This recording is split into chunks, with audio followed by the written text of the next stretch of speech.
Assalamualaikum warahmatullahi wabarakatuh. Sebelumnya, perkenalkan nama saya Muhammad Abdian Pratama dengan NPM 2315061081 sebagai Ketua Kelompok 1A. Yang mana pada kelompok 1A itu terdiri dari saya sendiri sebagai Ketua Kelompok, kemudian terdapat teman saya, Iin Sumarni, Alien Nair Safika, Reki Valerian, dan Chandra Zahira. Yang mana di sini kami akan mempresentasikan proposal project dengan nama Sistem Informasi Kurikulum dan Pembelajaran Integrasi dan Pembelajaran Terintegrasi. Oke, untuk pemaparan materi eh, akan dibagi per bab, yang mana pada bab analisis kebutuhan itu akan dijelaskan oleh Iin Sumarni, pada bab manajemen risiko akan dijelaskan oleh Alianara, pada bab perancangan yang terdiri dari WBS atau Work Breakdown Structure itu akan dijelaskan oleh saya sendiri, untuk Gantt chart itu oleh Alia, dan per chart itu oleh Iin.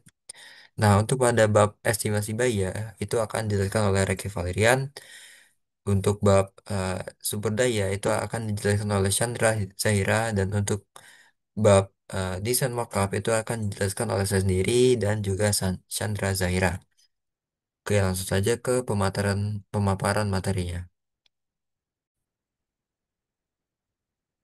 Assalamualaikum warahmatullahi wabarakatuh. Izin memperkenalkan diri, nama saya Iin Sumarni, NPM 231501040. Di sini saya akan mempresentasikan hasil proyek kami yang berjudul Sistem Informasi Kurikulum dan Pembelajaran Terintegrasi. Sebelumnya, saya dari kelompok 1 PSTIA. Proyek ini kami kembangkan sebagai upaya untuk mempermudah pengelolaan data kurikulum di lingkungan perguruan tinggi. Saat ini, banyak institusi pendidikan yang masih menggunakan cara manual dalam mencatat CPL, CPMK, dan struktur mata kuliah, sehingga sering muncul kendala seperti duplikasi data atau proses revisi kurikulum yang memakan waktu yang cukup lama. Melalui sistem ini, kami ingin menghadirkan solusi berupa platform yang dapat mengelola kurikulum secara digital, terpusat, dan terintegrasi, sehingga dosen, kaprodi, maupun admin akademik dapat mengakses dan memperbarui data yang lebih mudah. Dalam presentasi kali ini, saya akan menjelaskan analisis kebutuhan dan per chart. Yang pertama, saya akan menjelaskan mengenai analisis kebutuhannya. Yang pertama, kebutuhan fungsional. Nomor satu itu ada autentifikasi dan manajemen pengguna. Kebutuhan fungsionalnya login dan logout. Pengguna, admin, kaprodi, dan dosen dapat masuk dan keluar sistem dengan akun masing-masing. Selanjutnya, manajemen akun pengguna, admin dapat menambah, mengubah, dan menghapus data pengguna. Selanjutnya, hak akses. Sistem membedakan hak akses berdasarkan peran pengguna, yaitu admin, kaprodi, dan dosen. Selanjutnya, ada manajemen data kurikulum. Kebutuhan fungsionalnya yaitu kelola data mata kuliah. Admin atau prodi dapat menambah, mengedit, atau menghapus mata kuliah termasuk kode, nama, SKS, semester, dan prasyarat. Selanjutnya, struktur kurikulum. Sistem menampilkan struktur kurikulum per program studi dan tahun ajaran. Selanjutnya, kategori mata kuliah. Sistem mengelompokkan mata kuliah berdasarkan jenis, yaitu wajib, pilihan, umum, dan keahlian. Selanjutnya, riwayat kurikulum. Sistem Sistem menyimpan catatan, perubahan, dan revisi kurikulum. Selanjutnya, yang ketiga, capaian pembelajaran atau CPL dan CPMK. Kebutuhan fungsionalnya, kelola data CPL dan CPMK, sistem menyimpan dan menampilkan capaian pembelajaran lulusan CPL dan mata kuliah atau CPMK. Selanjutnya, pemetaan CPL, CPMK, dosen atau kaprodi dapat mengaitkan CPMK dengan CPL yang relevan. Selanjutnya, visualisasi pemetaan. Sistem menampilkan hubungan CPL dan CPMK dalam bentuk tabel atau diagram kurikulum mapping. Selanjutnya, yang keempat itu ada analisis dan evaluasi kurikulum. Modelnya ini ada analisis pemetaan, sistem menganalisis kesesuaian CPL dengan mata kuliah dalam kurikulum. Selanjutnya ada deteksi kekosongan atau duplikasi, sistem mengidentifikasi CPL yang belum tercapai atau duplikasi CPMK. Selanjutnya ada laporan analisis. Sistem dapat mengekspor laporan analisis ke format PDF atau Excel. Selanjutnya nomor 5, versi dan revisi kurikulum. Ada manajemen versi, yaitu sistem menyimpan versi kurikulum berdasarkan tahun atau revisi tertentu.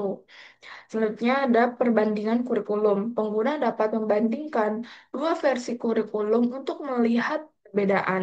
Selanjutnya status kurikulum, yaitu sistem menandai status kurikulum. Statusnya itu ada aktif, revisi, dan tidak berlaku. Selanjutnya, nomor 6 ada pelaporan dan dokumen akademik, yaitu ada dokumen kurikulum. Sistem menghasilkan dokumen lengkap berisi mata kuliah, SKS, deskripsi, CPL, CPMK, dan peta kurikulum. Selanjutnya laporan akreditasi, yaitu sistem dapat menampilkan dan mengekspor laporan kurikulum untuk keperluan akreditasi. Selanjutnya yang terakhir, ada keamanan dan audit, yaitu ada log aktivitas, sistem mencatat setiap aktivitas pengguna yang mengubah data. Selanjutnya, hak akses terbatas, perubahan data hanya dapat dilakukan oleh pengguna berwenang. Selanjutnya, yang terakhir, backup data. Sistem melakukan pencadangan dan kurikulum secara berkala untuk keamanan. Selanjutnya, di sini ada kebutuhan non-fungsionalnya. Yang pertama, ini ada kinerja atau performance, yaitu waktu respon cepat. Jadi sistem harus merespon setiap permintaan pengguna, seperti membuka halaman kurikulum atau menyimpan data dalam waktu maksimal 3 detik. Selanjutnya, kapasitas data. Sistem mampu menangani data kurikulum untuk minimal 5 program studi dengan total lebih dari 100 mata kuliah tanpa penurunan kinerja. Selanjutnya, efisiensi pengolahan, proses analisis dan pemetaan CPL dan CPMK dilakukan secara otomatis dan tidak memerlukan interaksi manual berulang. Selanjutnya, nomor 2 itu ada keamanan atau security, yaitu ada autentifikasi dan otorisasi. Setiap pengguna wajib login menggunakan akun terdaftar dan sistem membatasi hak akses berdasarkan peran. Selanjutnya ada enkripsi data, yaitu data sensitif seperti kredensial pengguna dienkripsi untuk mencegah kebocoran informasi. Selanjutnya, audit log.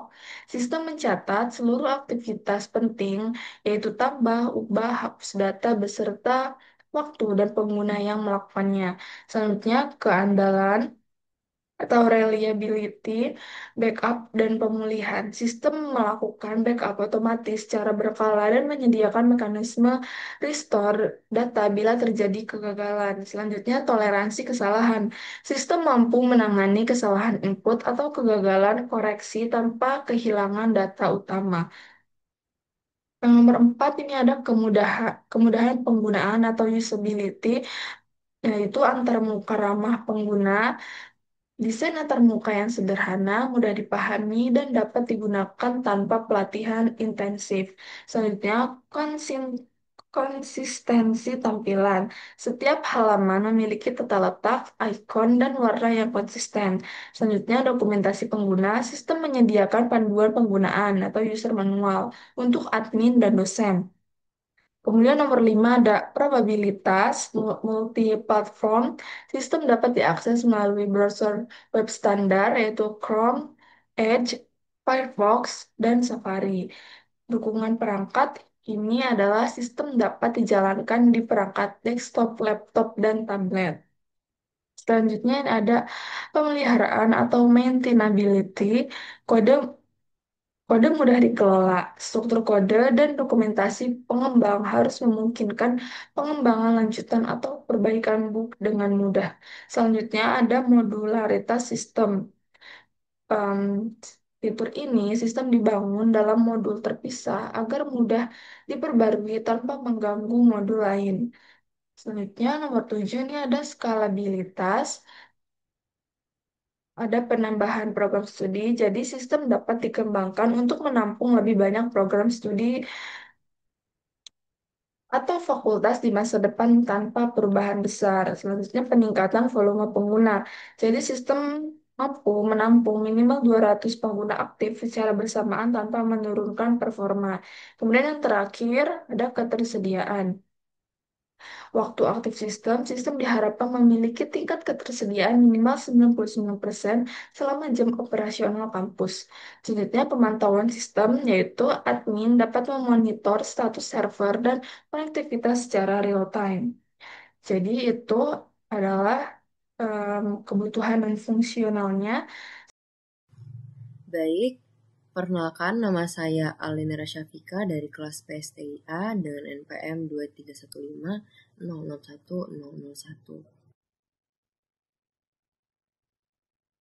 Baik, di sini saya akan menjelaskan manajemen resiko dari sistem informasi kurikulum terintegrasi. Nah, di sini saya akan menjelaskan setiap pengembangan sistem informasi memiliki potensi resiko di berbagai tahap dari perancangan, lalu implementasi, hingga pemeliharaan. Karena itu penting untuk mengidentifikasi sejak awal agar dampaknya bisa diminimalisasi. Oke, yang pertama, di sini terdapat ketidaksesuaian requirement, yang dimana resiko ini terjadi jika sistem yang dikembangkan tidak sesuai dengan kebutuhan pengguna, seperti admin akademik, kaprodi, ataupun dosen. Biasanya, hal ini disebabkan oleh analisis kebutuhan yang kurang mendalam atau komunikasi yang kurang efektif antara pengembang dan stakeholder. Lalu, akibatnya, sistem menjadi tidak efisien dan sulit digunakan.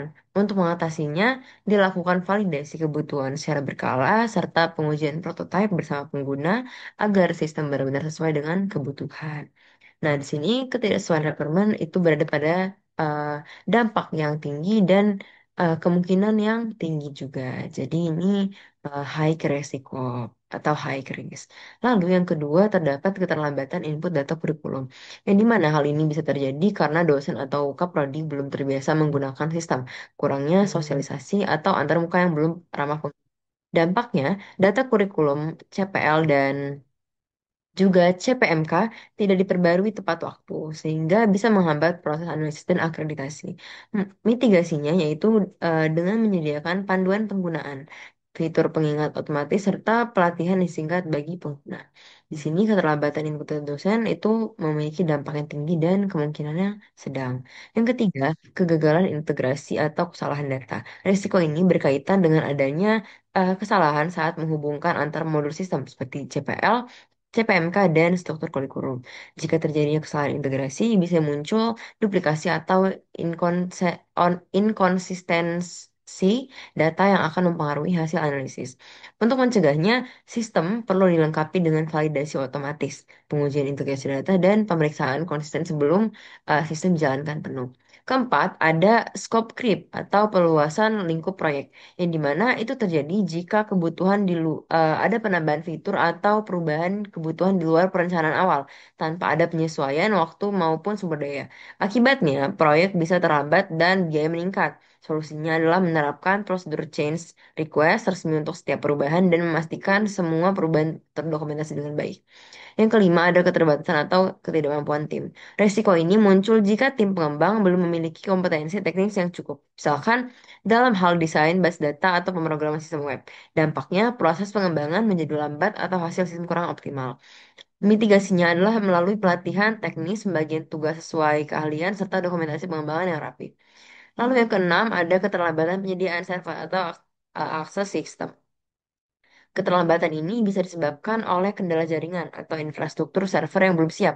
Dampaknya pengujian dan implementasi sistem tertunda, serta solusinya disiapkan alternatif server sementara berbasis cloud dan dilakukan pemantauan konektivitas secara rutin.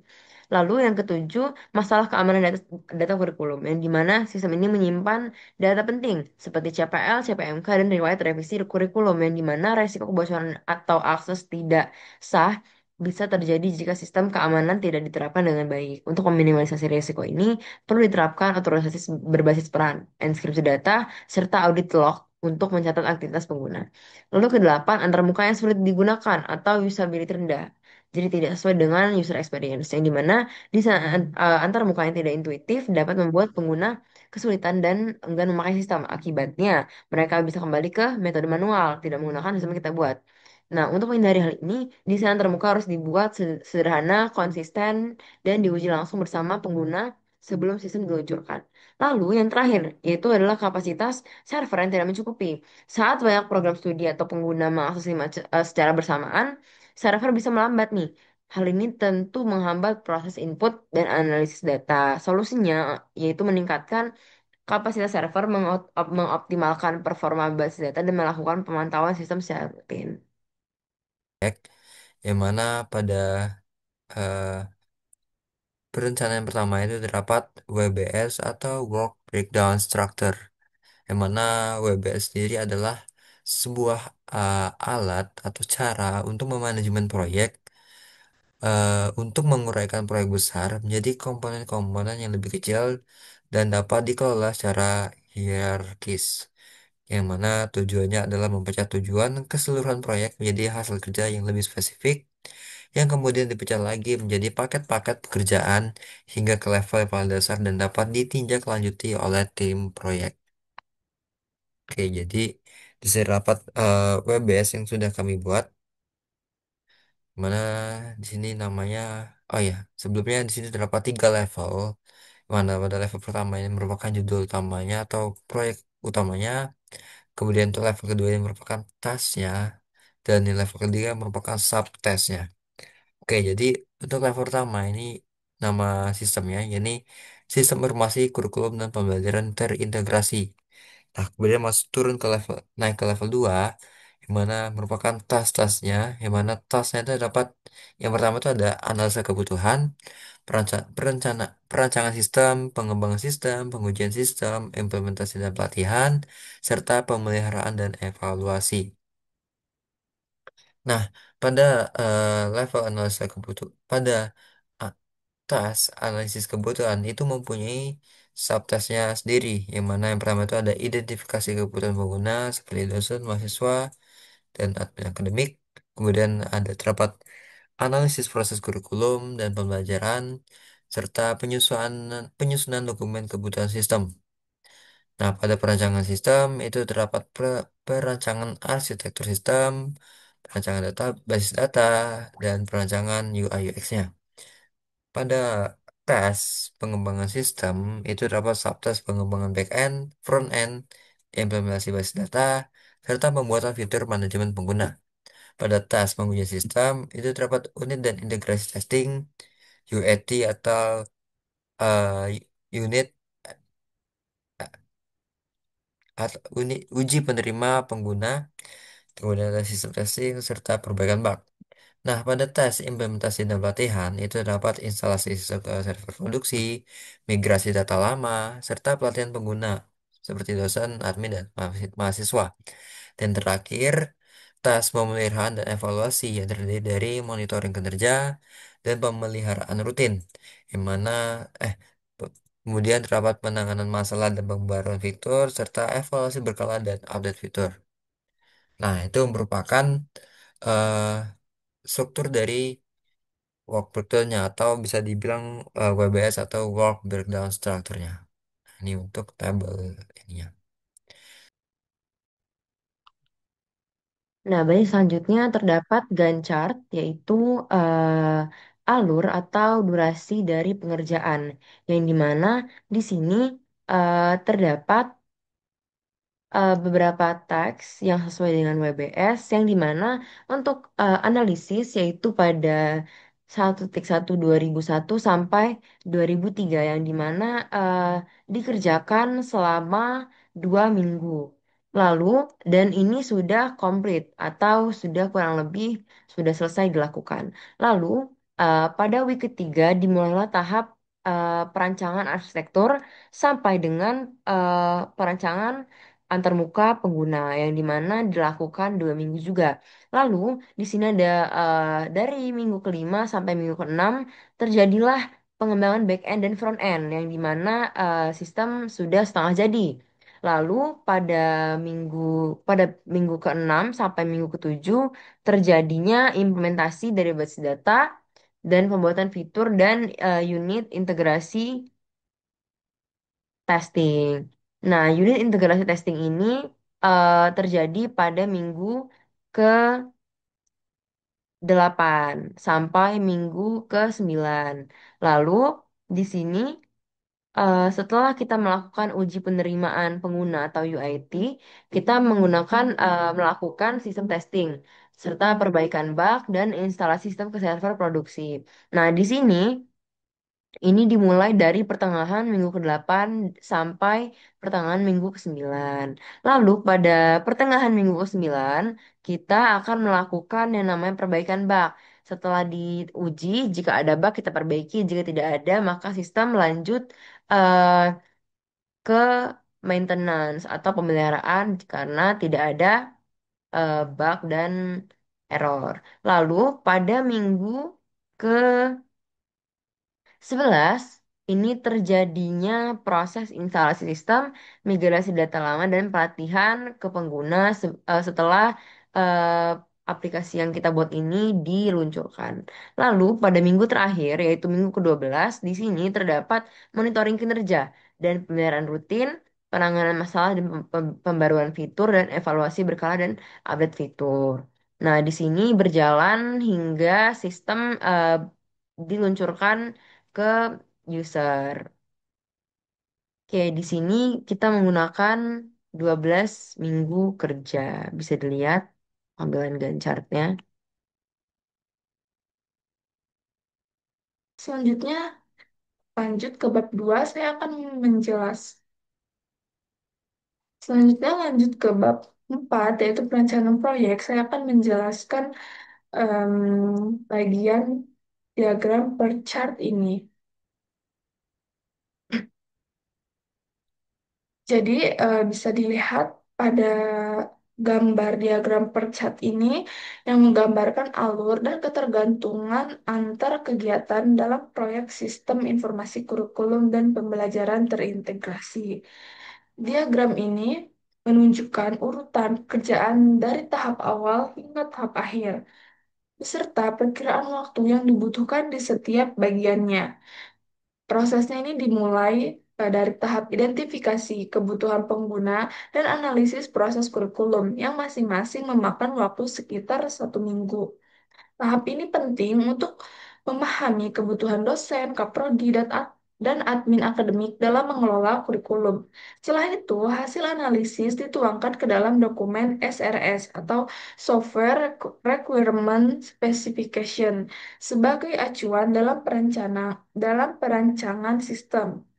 Selanjutnya, masuk ke tahap perancangan arsitektur, desain basis data, dan perancangan UI/UX yang masing-masing membutuhkan waktu sekitar 2 minggu. Di tahap ini, sistem sistem mulai dirancang dari sisi struktur, penyimpanan data, dan tampilan antarmuka agar pengguna bisa mengaksesnya dengan mudah. Kemudian, sistem mulai dikembangkan melalui tahap pengembangan back-end dan front-end, di mana logika program, koneksi database, serta tampilan aplikasi dibangun. Setelah itu, dilakukan implementasi basis data dan pembuatan fitur pengguna, yang memastikan seluruh fungsi utama sistem berjalan dengan baik. Tahap berikutnya adalah pengujian sistem yang terdiri dari unit integrasi testing, sistem testing, dan UAT, User Acceptance Testing. Proses ini memastikan bahwa setiap bagian sistem berfungsi sesuai kebutuhan dan bebas dari bug. Jika ditemukan kesalahan, dilakukan perbaikan bug sebelum sistem dipasang ke server produksi. Setelah sistem siap, dilakukan instalasi server produksi dan migrasi data lama. Selanjutnya, dengan sistem penggunaan bagi dosen dan mahasiswa agar mereka terbiasa menggunakan sistem pada tahap akhir, yaitu monitoring dan pemeliharaan yang dilakukan secara berkelanjutan untuk memastikan sistem tetap berjalan stabil, serta memungkinkan adanya pengembangan fitur tambahan dan evaluasi atau update sistem di masa mendatang. Secara keseluruhan, per chart ini membantu menggambarkan alur kerja proyek dari tahap perencanaan sampai pemeliharaan, sehingga semua aktivitas dapat dapat terpantau dengan baik dan proyek bisa diselesaikan tepat waktu dan sesuai jadwal.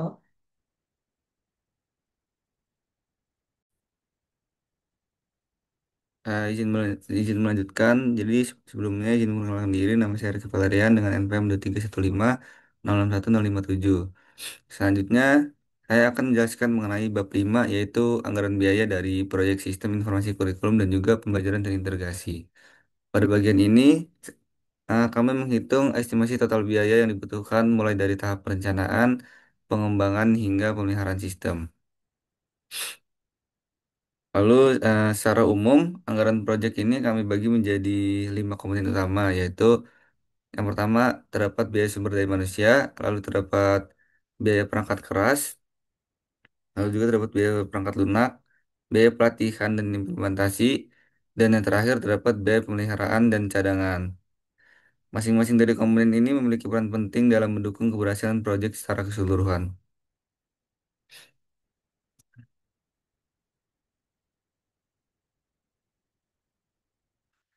Nah, yang pertama terdapat biaya sumber daya manusia. Pada tahap ini, kami memperkirakan total biaya sebesar 78 juta rupiah. Angka ini mencakup upah untuk posisi ketua proyek, analis sistem, UI UX designer, 2 orang programmer, database engineer, dan juga dokumentasi atau tester. Masing-masing dari tiap posisi ini bekerja selama 3 bulan dengan upah menyesuaikan tanggung jawabnya masing-masing. Lalu selanjutnya terdapat biaya perangkat keras atau biaya hardware. Nah, untuk biaya perangkat keras sendiri itu kami perkirakan sebesar 23 juta rupiah. Biaya ini digunakan untuk pengadaan 2 laptop pengembang, 1 server lokal atau juga VPS untuk penyimpanan data, dan juga perangkat jaringan seperti router. Semua perangkat ini dibutuhkan untuk mendukung proses pengembangan dan juga implementasi dari sistem kami. Lalu pada biaya yang selanjutnya itu terdapat biaya software atau juga biaya perangkat lunak. Jadi sebagian besar tools yang digunakan pada software itu bersifat open source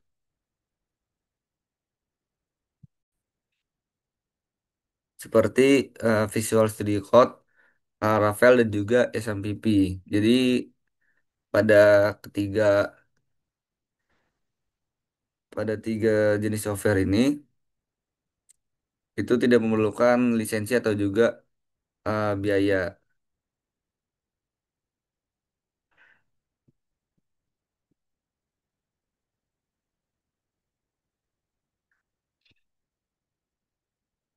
Pada biaya software ini dia hanya ada biaya tambahan untuk Figma. Eh, Rencana kami itu menggunakan Figma itu untuk berlangganan Pro.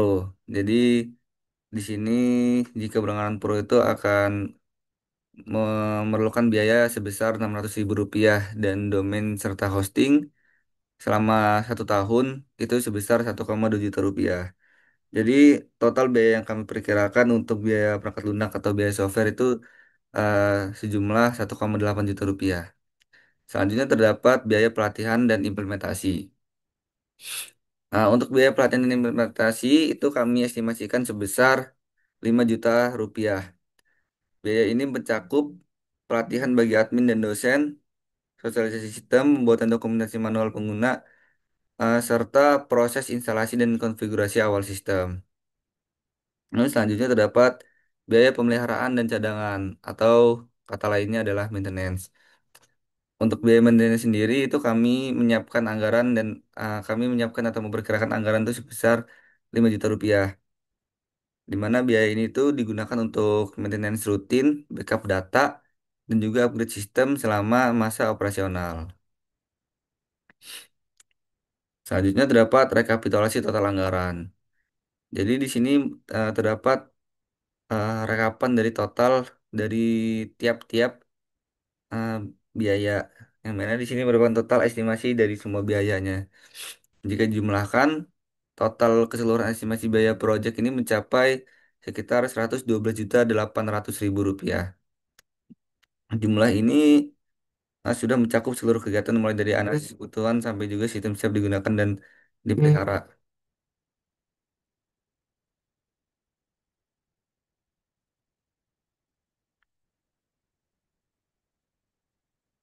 Jadi kesimpulannya, anggaran biaya ini disusun berdasarkan kebutuhan ah, nyata dalam pengembangan sistem informasi kurikulum dan juga pembelajaran terintegrasi.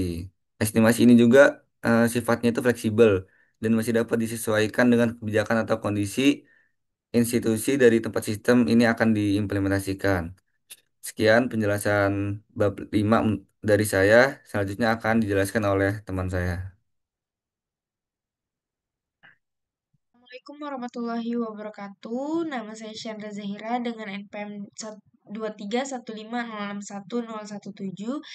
Di sini terdapat sumber daya yang dimana yang pertama terdapat sumber daya manusia, yaitu ketua proyek yang memimpin dan mengkoordinasi seluruh kegiatan proyek, membentuk tim dan mengatur pembagian tugas, memantau progres pengembangan sistem, melakukan evaluasi dan memastikan proyek berjalan sesuai jadwal, serta melakukan uji akhir dan validasi terhadap sistem sebelum implementasi. Kemudian terdapat analis sistem yang melakukan analisis kebutuhan pengguna seperti dosen, ketua prodi, dan admin. Kemudian membuat dokumen spesifikasi kebutuhan sistem atau SRS, menyusun rancangan proses bisnis dan alur data sistem, serta berkoordinasi dengan programmer dan UI/UX designer dalam perancangan sistem.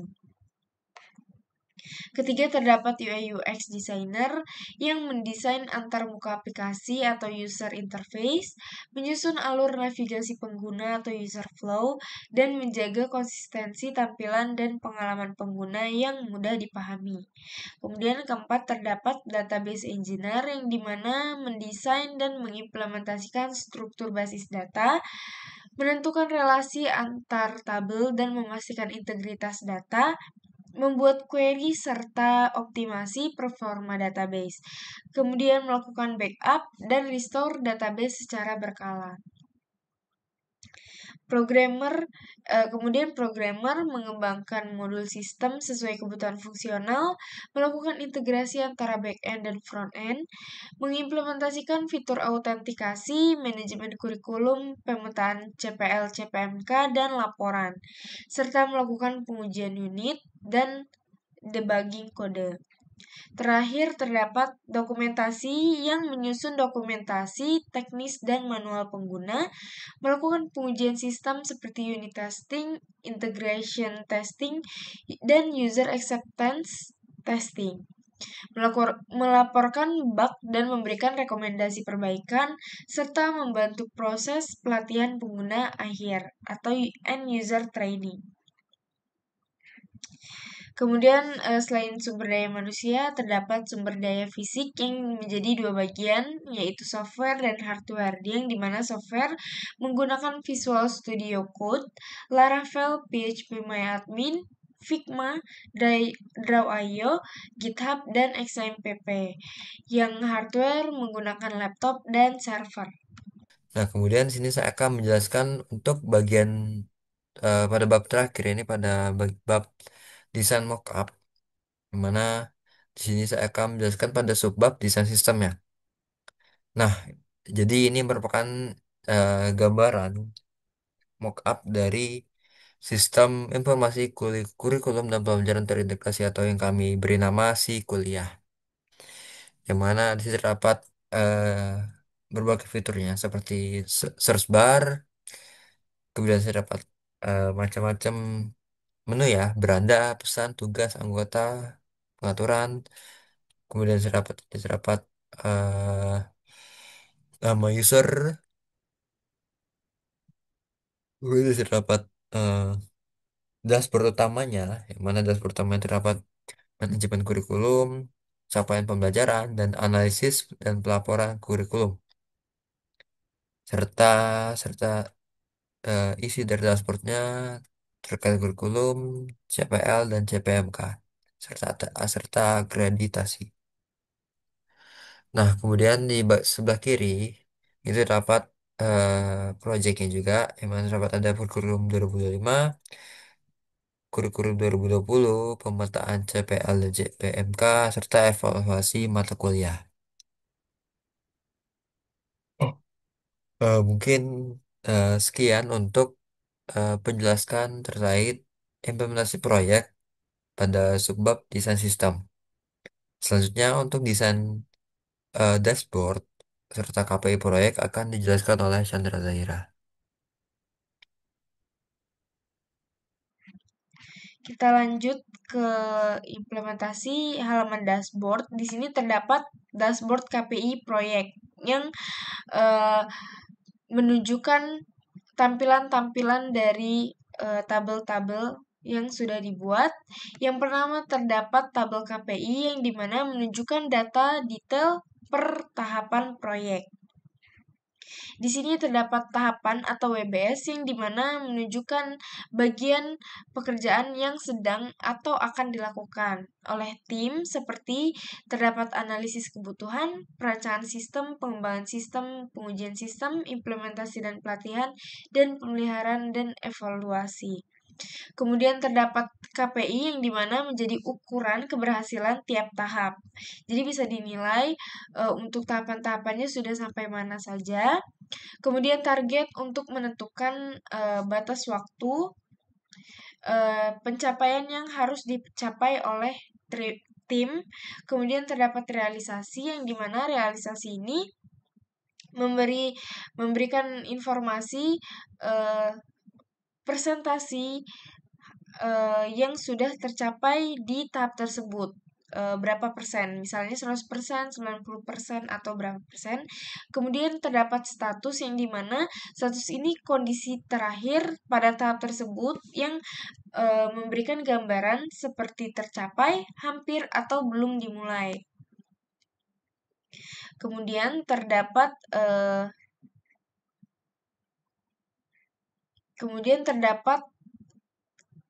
grafik progres per tahap yang dimana di sini perbandingan antara target, presentasi antara target dan realisasi. Batang target digambarkan dengan warna ungu muda dan realisasi warna ungu tua, yang dimana yang pertama analisis ini target dan realisasinya sudah 100% karena pekerjaan progresnya udah tercapai semuanya, sedangkan perancangan masih hampir 100% yang artinya masih on progress, sedangkan pengembangan, pengujian, implementasi, dan pemeliharaan masih realisasinya masih 0% karena belum dimulai. Kemudian terdapat donut chart di sini distribusi progres yang dimana menunjukkan proporsi status pekerjaan, yang dimana apabila warna hijau ini sudah selesai digambarkan dengan sudah selesai, sedangkan on progress digambarkan dengan warna kuning, sedangkan belum dimulai warna merah. Di sini terdapat satu tahapan, masing-masing satu tahapan sudah selesai dan masih on progress, sedangkan yang lainnya masih belum dimulai. Kemudian terakhir ada tabel gauge, grafik gauge yang dimana total progresnya di sini menunjukkan rata-rata semua realisasi tahapan yang dimana untuk totalnya sekitar 30 sampai 35% ini sudah on progress, sedangkan yang lainnya belum dimulai. Sekian, terima kasih. Wassalamualaikum warahmatullahi wabarakatuh.